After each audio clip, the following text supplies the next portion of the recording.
The Magician's Elephant. This may not look like much at first, but just like the film's titular elephant, there is a lot more to it that makes it capable of grabbing the attention of many. You see, this movie was made by famed Australian animation studio Animalogic, who not only created some revolutionary visual effects like some of the Marvel films and the Matrix movies, but they were also responsible for the animation of Happy Feet and the Lego Movie. Their legacy with big-budgeted blockbusters is undeniably admirable. But then a new chapter in their history began in the summer of 2022, when Netflix came in to fully acquire the studio in order to become the platform's next big exclusive animation powerhouse. They already got a few projects in production with them, but The Magician's Elephant is meant to be the beginning of this new partnership. And what a fascinating choice for their first film as a duo, since the feature was in development for several years. In fact, this movie tried to get off the ground since before the book it's based on was even published. But now that the elephant has dropped by to take center stage, will this movie contain more magic that we won't forget? Or is this nothing more but a dirty trick from Netflix? Let's find out. The story. The purpose of The Magician's Elephant is to bring back that sense of magic when listening to fairy tale stories. The kind where characters can make anything happen, and give people important lessons for them to learn so that they could hopefully carry that as part of their own philosophy. In the case of this film, its top priority is to deliver the message that the impossible can be possible, as an orphan named Peter needs to continuously prove that to his town through crazy tasks from the king, all for the purpose of obtaining an elephant that a magician accidentally summoned, who has said that she will guide him to his long-lost sister. An elephant! An elephant will do you no good. But it must be true then. My sister lives, and I remember her. Impossible. In terms of the story itself, I can honestly see why there was a determination to turn the novel into a motion picture. It carries a strong sense of inspiration to encourage its audience to never lose hope, and that magic can be real when you believe anything can happen. That, along with learning how the characters connect with one another and seeing their bond go through their own arc, gives the feature additional heart that allows the plot to be more engaging. This is why the film is also about family, and the more it reveals its own definition, the more tender it becomes to witness Peter getting one step closer to finally having what he once thought was lost. I thought you were taking me back to my family. I need to get you back to yours. A perfect analogy I find fits the movie is that the magician's elephant is like the magician himself. They're able to provide magic that can dazzle everyone, but they really cannot pull it off well. As much as there is great potential in this story, the execution is an absolute mess. As a fairy tale film, this was supposed to be evergreen, a story in which its time frame is meaningless so that any generation can enjoy it. However, the way the movie tells its tale has a lot of sensibilities of a modern feature, not through the use of pop culture references, but by giving it this smart aleck attitude as if it's a little self-aware of what it's doing, especially by giving the feature a narrator who more often than not takes away from the immersion of the experience. It doesn't help either that the comedy is consistently weak and feel like they're included out of executive obligation instead of actually having a funny idea for the scene. Hang on. That doesn't make any speed, spirit, and a very large... I'm getting ahead of myself. And while the film does make it important to teach its audience that the impossible is possible, I feel like it focuses so much on it to a fault. There's no denying that it is a good lesson to teach its viewers, and I'll give it that it can help improve the picture to be a little more heartfelt, but it can happen as well when the moral feels too heavy-handed and wants to tell its message so much that it forgets to properly establish the world building and what this is all about. Seriously, both the fact that the town was once magical and that Peter wants to know where his sister went feel like they pop out right out of nowhere. Almost as if the film is saying, oh yeah, I almost forgot to mention that this is what the movie is all about. Ah well, better get used to it. She lives. What?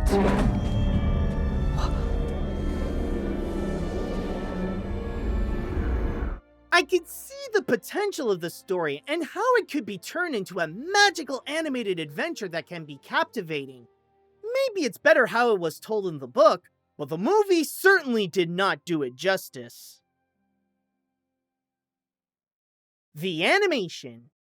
Well, at the very least, considering how it was Animal Logic who produced the visuals, the animation is one thing to look forward to in this feature, right? Not entirely, but mostly yes. There are certain qualities in here that do present this sense that this is being handled by a big-name studio with a decent-sized budget. One element that is admirable is the entire town itself. Just by looking at the backgrounds, it visually tells us a bit of its backstory. How it was once a colorful and lively city that takes inspiration from European architecture, but ever since the magic was gone and people became more pessimistic, all the colors became muted, and what was once a vibrant place now feels like it's spiritually abandoned. It's not until Peter begins his pursuit where we gradually see the town get some magic back in order to return it to its former glory. It's also worth noting how impressively big they've created the whole place. The movie wants it to feel like a functioning city with all the necessities people need, and carefully craft every corner to reflect how grand Peter's journey is as he goes everywhere to accomplish the impossible tasks.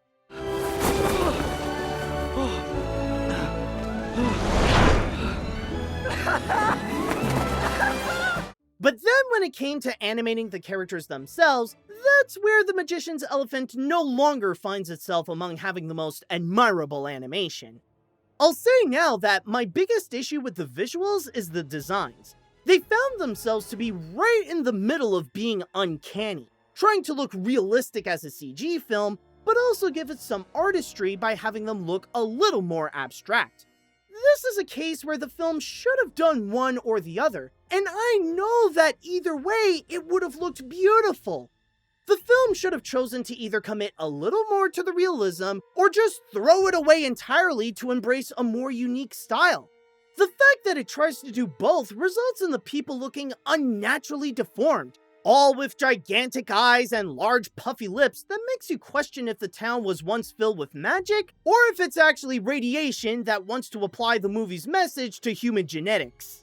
How will the world ever change if we do not question it? The world cannot be changed. The world is what the world is, and forever has been. Their looks alone are one thing, but when they come alive, I'd say that, again, it's mostly good. I can see the ambition that the animators had in mind when portraying Peter's adventure, and how they want to make it exhilarating and awe-inspiring with moments of action and wonder. This also includes times when they really want to sell the emotions with personalities that can be wild and eccentric, or subdued and tender. The work by the team themselves do have a lot of merit, but the one thing that holds back a little is the technology they used. This is a similar problem I find with their last feature, DC League of Super Pets, where the rendering makes some of the animation not feel as smooth as it should be. Maybe this is a little minor, and it's not always noticeable, but it's during the more action-packed moments where the movements and the effects suddenly get a little clunkier, as if it has a hard time to keep up with the movie's pace.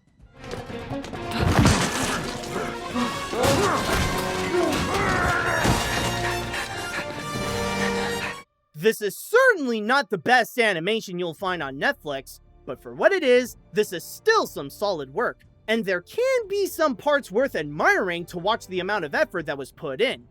Where the plot struggled to do so, that was when the animators came in to supply the magic that this movie needed.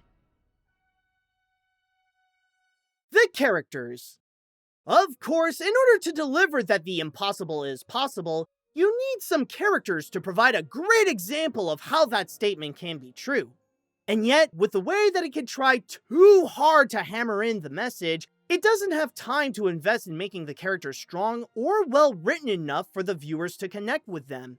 Conceptually, they have some good ideas behind them, either to emphasize the moral, enhance the fairy tale tone, or present their passion of having a family, But the way they are presented in the film weakens whatever chances of having a genuine soul, feeling less like they are people and more like flat mechanisms for whatever the movie wants to accomplish. Peter is the boy who is determined to have the elephant so that the animal can point to him in the right direction of where his lost sister is, and can be quite hammy about it. I need the elephant to lead me to my lost sister. It is my destiny. There's Vilna, his surrogate militant father who is training him to be a fairy tale hating soldier. Leo, the optimist who encourages Peter to believe that he can do the tasks while living with his pessimistic wife.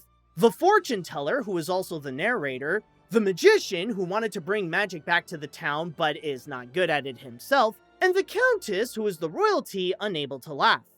Also, the sister does show up often as well, as she is under the care of a traumatized Sister Mary and gets the same signals as Peter to find an elephant because of something important. And then there is the king. I understand what they wanted to do with him as a contrast to the magicless town by being fun-loving and eccentric, but the performance by Asif Mandi makes him sound out of place. As this movie is meant to be like a European-style fairy tale, this guy acts like an American influential mogul who stumbled upon the wrong movie. So each day I'll pick something impossible for the kid to do, and if he does all three, thus proving his valor, strength, blah blah blah, he gets the elephant. I'm still king, right? I didn't miss a coup or something? Speaking of performances, another problem I have with the characters is that it feels like there are too many varying accents for this setting. Sure, it's common to hear different accents in animated films, even when it's on a set location, but at least those ones only have a handful, and one that is the most prominent. In The Magician's Elephant, they never established that the town is this global metropolis that people from all around the world come to reside, and almost not one person has the same accent. I get it that this is a fairy tale place, but it's a component that I don't find to be necessary and feels more distracting than something that could immerse me into this world. The elephant is a criminal and is being treated as such. A criminal? No. This may just be the opening barrage. What? We must expect other beasts to be launched at us. Also, while this may only happen a handful of times, it can be noticeable when the pandemic affected the recording process. I understand it was a tough time and not everyone was able to have access to a studio, but like the accents, it's noticeable when the quality of the voices suddenly fluctuate from sounding fine to sounding like they're coming out of a busted radio. Some kind of disturbance. I made the spyglass. It's just the cats. Spyglass. Spyglass, Peter. Spyglass, spyglass, Peter. I'm not going to say that there's anyone that I hate or that they really annoy me here. But with how these characters are presented, whether it be through their performance or how they're written, the chances of them being memorable after watching this feature feels impossible.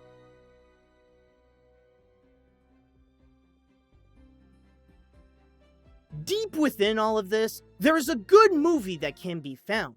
One that can be very touching and inspirational to tell audiences that they can do anything and that magic is real if they believe so. I can see what it wants to be, but what it actually became is anything but inspiring. The Magician's Elephant is a lost potential that took something that could have been a timeless fairy tale and poorly handled the adaptation process by turning it into a mediocre and forgettably dated film. Some of that original vision, like the heart, can be found and the animation is nicely built, but due to the poorly crafted writing, the flat characters, the unappealing smart-aleck tone, the uncanny designs, and the weak comedy, there's very little magic that can be found. There's honestly no rush to go see this movie, and I think you can live without seeing this, but it is also harmless if you consider checking this out. But if you're looking for something that has more magic, then come and subscribe if you haven't yet and give this review a like. You don't have to do some impossible tasks in order to enjoy my videos. They say that an elephant never forgets, but I think even they won't remember much from this movie.